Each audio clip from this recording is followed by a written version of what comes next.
Imagine an ancient war so destructive that not even Odin and Thor could survive. In Norse mythology, the end of the world was a prophecy that haunted every god, even Odin the All-Father. It spoke of a final, brutal war that would swallow gods, giants, and mortals alike. A time when brother turns on brother, when the sun is ripped from the sky, and the very bonds holding the universe together finally snap. This is the complete story of Ragnarok, the twilight of the gods. It's a journey from the first chilling whispers of doom to the rise of a new world from the ashes of the old. This is the story of an end that was always meant to be a new beginning, a cycle of destruction and rebirth that captured the soul of the Norse people. If you enjoy epic mythological facts and stories, consider liking the video and subscribe. And while you're here, comment where you're watching from. Now welcome to the end of everything. Before the end could come, the seeds of destruction had to be sown. The 9 worlds, cradled in the branches of the great world tree Yggdrasil, were always living on a knife's edge. While the Aesir gods of Asgard maintained a fragile order, the forces of chaos, the giants of Jotunheim, the primordial beings of fire and ice, were a constant threat. And no one understood this fragile balance better than the trickster god Loki. Loki was a paradox. A giant by birth, he lived in Asgard as the sworn blood brother of Odin himself. He was a silver-tongued shapeshifter whose brilliant mind could solve as many problems as it created. But deep within him was a core of resentment, a chaotic impulse that loved to watch the gods' perfect order burn. And this impulse would find its ultimate voice through his children. With the giantess Angerboda, Loki fathered 3 of the most feared figures in Norse mythology. A prophecy warned the gods that these children would bring about their utter ruin. Desperate to control their own fate, Odin ordered the children brought to Asgard to be dealt with before they could become the monsters of prophecy. First was the serpent Jormungandr. Odin seized the young snake and threw him into the vast ocean surrounding Midgard, the world of men. But in those cold, dark depths, the serpent just grew and grew and grew, until he was so monstrously huge he could encircle the entire world and bite his own tail. There he would lie, coiling and dreaming, a venomous threat wrapped around all of creation. The second child was a daughter, Hel. Her appearance was a nightmare. One half of her was a beautiful woman. The other was the decaying, discolored flesh of a corpse. Odin banished her to the deepest, darkest of the 9 worlds, a realm of the dead that would come to be known as Helheim. He made her ruler over all who died of sickness or old age, the dishonorable dead. In her grim kingdom, she would wait, ruling over a growing army of shadows, ready for the day she could unleash them on the living. The third child, and the most feared, was the wolf, Fenrir. As a pup, he seemed harmless enough. Only Tyr, the god of war and justice, was brave enough to feed him. But Fenrir grew at a terrifying rate, his strength becoming so immense that the gods began to tremble just looking at him. The prophecies were clear. This was the wolf fated to kill Odin himself. Twice the gods tried to bind Fenrir with massive chains, and twice he shattered them like glass. Realizing no normal chain would work, Odin sent for the dwarves of Svartalheim to forge an unbreakable bond. They created Gleipnir, a ribbon as thin as silk, but woven from 6 impossible things. The gods took Fenrir to a remote island, challenging him to break this one last, silken ribbon. But the wolf was no fool. He smelled trickery. He agreed to be bound only if one of the gods placed their hand in his mouth as a show of good faith. The gods all hesitated, all except one. Tyr, who had raised the wolf, stepped forward and placed his right hand in Fenrir's massive jaws. The gods tied Fenrir with Gleipnir, and the more the wolf struggled, the tighter the ribbon pulled. When Fenrir knew he was trapped, he snapped his jaws shut, severing Tyr's hand.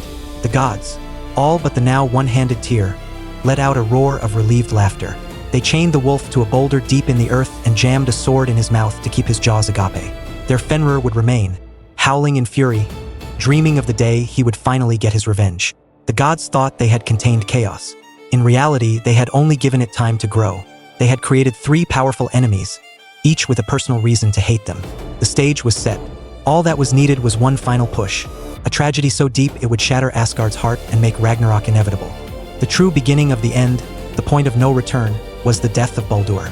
Baldur, son of Odin and Frigg, was the most beloved of all gods. He was the god of light, joy, and beauty, so pure that light was said to radiate from him. The tragedy began with nightmares. Both Baldur and his mother, Frigg, were haunted by premonitions of his death. Frantic to protect her son, Frigg traveled across all 9 worlds and made every single thing swear an oath never to harm him. Fire and water, stone and metal, every plant and animal. With the oath secured, the gods made a game of Baldur's new invulnerability. They gathered and hurled weapons at him. Spears, axes, rocks, and watched in amusement as everything bounced off him without leaving a scratch. Baldur stood among them, radiant and smiling. They had cheated fate. But one god wasn't celebrating. Loki, the agent of chaos, was sick with jealousy. Disguised as an old woman, Loki tricked Frigg into revealing her secret. She had skipped over one small plant, the mistletoe. She'd thought it was too young and harmless to be a threat. Armed with this knowledge, Loki found the mistletoe, carved it into a sharpened dart, and returned to the god's game. He saw Hoda, Baldur's blind twin brother, standing apart from the others. "Why don't you honor Baldur?" Loki asked. Hoda replied, "Because I am blind and have no weapon." Loki pressed the mistletoe dart into his hand. "I will guide your arm," he whispered. Suspecting nothing, Hoda took the dart. Loki guided his hand, and Hoda threw it. The small branch flew true, piercing Baldur. He fell to the ground, dead. A horrified silence fell over the gods. They knew in that instant this wasn't just a death. It was the first great sign of Ragnarok. Frigg refused to accept it. She begged for a volunteer to ride to Helheim and bargain for Baldur's return. Hermod, another of Odin's sons, bravely mounted Odin's 8-legged horse, Sleipnir, and rode for 9 nights to the land of the dead. He found Baldur and pleaded with the goddess Hel for his release. Hel agreed on one condition: to prove how beloved Baldur was, every single thing in all 9 worlds, living and dead, had to weep for him. If even one refused, Baldur would stay with her forever. Messengers were sent out and everything wept. Men, gods, animals, the earth, stones, and trees all shed tears. But on their way back, the messengers found a cave where a single giantess sat. Her name was Thuk, and she refused. "Let Hel keep what she has," she sneered. It was believed this was none other than Loki in disguise, making sure his hateful act could not be undone. Baldur was lost to them forever. His death cast a permanent shadow over Asgard. For his crime, the gods finally captured Loki. They bound him in a cave with the entrails of his own son, with a serpent dripping venom onto his face for eternity. But the damage was done. The gears of prophecy had begun to turn, and now nothing could stop them. With Baldur dead and Loki bound, a deep, unnatural cold crept into the cosmos. This was the start of Fimbulwinter, the mighty winter. It wasn't a normal winter, but a relentless, supernatural storm lasting 3 full years, with no summer in between. Snow, driven by brutal winds, fell from all directions, burying the 9 worlds in a suffocating white blanket. The Norse goddess personifying the sun, Sol, grew weak and pale, her light barely piercing the endless gloom. For humanity in Midgard, it was catastrophic. The endless winter led to famine and total desperation.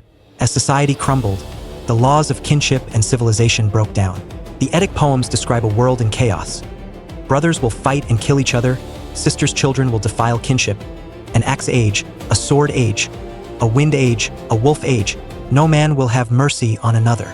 Honor and loyalty were replaced by greed and survival at any cost. This moral decay on Midgard was a symptom of a larger cosmic collapse. The very fabric of reality was coming apart. As the great winter climaxed, a new horror appeared in the sky. For ages, 2 great wolves, Skoll and Hati, a pair often linked to Fenrir's kin, had chased the sun and the moon. Now their hunt was finally over. Skoll lunged and swallowed the sun. Hati seized and devoured the moon. The stars, with nothing to guide them, fell from the sky like dying embers, plunging the universe into absolute darkness. In the frozen dark, the final trigger came. Yggdrasil, the great world tree, began to tremble violently. Mountains crumbled, and the foundations of reality groaned. The cataclysmic earthquake shook every chain and bond in the universe. Across the 9 worlds, the forces of chaos heard their call. The mighty winter was over. The time for the final war had arrived.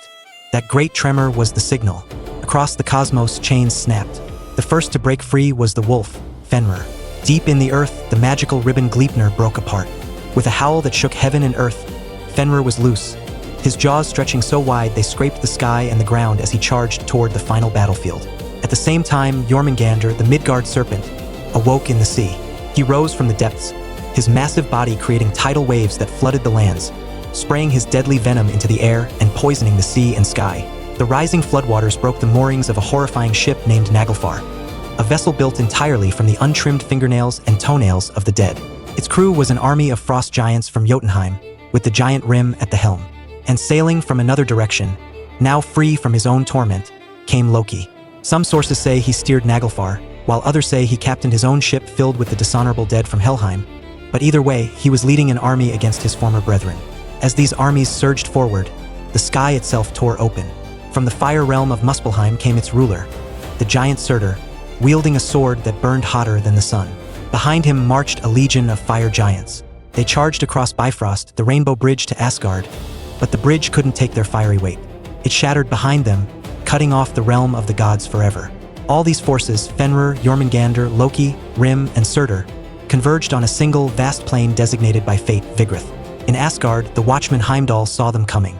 He raised his great horn, Gjallarhorn, and blew a blast that echoed through all 9 worlds. It was the alarm. The end had begun. The sound woke the gods and the Einherjar, the spirits of the greatest human warriors who had feasted and trained in Valhalla for this very day. Odin, donning his golden helmet, rode to Mimir's well for one last piece of counsel, knowing full well what was coming. Then, leading the gods and heroes of Asgard, he rode out to meet his doom. They knew the prophecies. They knew most of them would die, but they rode to meet their fate not with despair, but with defiance. The final battle was about to begin. On the plains of Vígríðr, the 2 armies finally met. On one side stood the gods and their host of heroes. On the other, a nightmare legion of giants, monsters, and the damned. The cosmos held its breath. The war had begun. Odin, king of the gods, charged straight for his fated doom, the great wolf Fenrir. For all his wisdom and magic, the All-Father couldn't escape his destiny. Fenrir's jaws opened impossibly wide, and with a single horrifying gulp, the wolf swallowed Odin whole. The All-Father was the first of the great gods to fall. But Odin's son, Vidar, the silent god, immediately lunged forward to avenge his father. Vidar wore a special shoe, crafted from all the leather scraps cut away by shoemakers throughout history. He stomped this enchanted shoe onto Fenrir's lower jaw, grabbed his upper jaw with his bare hands, and with a godlike burst of strength, tore the great wolf in 2. Meanwhile, Thor, the god of thunder, faced his own ancient nemesis, the Midgard serpent, Jormungandr. The serpent rose from the sea, spewing black venom. Thor, his eyes burning with fury, raised his hammer, Mjolnir, and brought it down on the serpent's head with a blow that shook the world. The monster's skull was crushed. Thor stood victorious, but only for a moment. He was drenched in the serpent's deadly poison. He managed to take 9 steps before the venom overwhelmed him, and he collapsed, dead. The protector of Asgard had fallen. The one-handed god of justice, Tyr, faced Garmr, the monstrous hound of hell. In a savage battle of tooth against steel, they were perfectly matched in ferocity. In the end, they killed each other, the bravest of the gods falling alongside his monstrous foe. Finally, 2 old enemies met for the last time. Heimdall, the guardian of order, and Loki, the architect of chaos. Their hatred for each other was legendary. They fought a bitter, desperate duel, and in a final, brutal exchange, they struck each other down. Both fell dead at the same moment. The trickster was gone, but he took the gods' watchmen with him. With the greatest gods and their monstrous foes all dead, the battle was over. The forces of order and chaos had wiped each other out.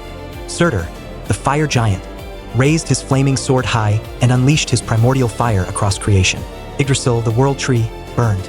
The 9 worlds were engulfed in flame. The earth itself, blackened and scorched, sank beneath the boiling sea. Silence fell. The old world was gone. But in Norse mythology, an end is never just an end. It's a transformation. After the fire and flood, a new world was prophesied to rise from the sea, green, beautiful, and fertile. The destruction wasn't an annihilation. It was a purification.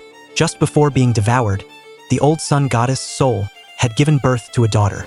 This new sun now rose in the sky, bringing gentle warmth and light to the reborn world. Life began to stir again, and the gods weren't entirely gone. A handful survived. Odin's sons, Vidar and Vali, had made it through the fire.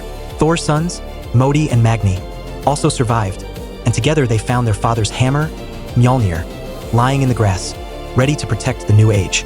Miraculously, 2 gods even returned from the dead. Baldur, the shining god whose death started it all, and his blind brother Hodur were released from Helheim. Their return symbolized a new era of peace, free from the old hatreds. These surviving gods gathered on the plains of Ithavoldr, where Asgard once stood, and began to build again. So what does it all mean?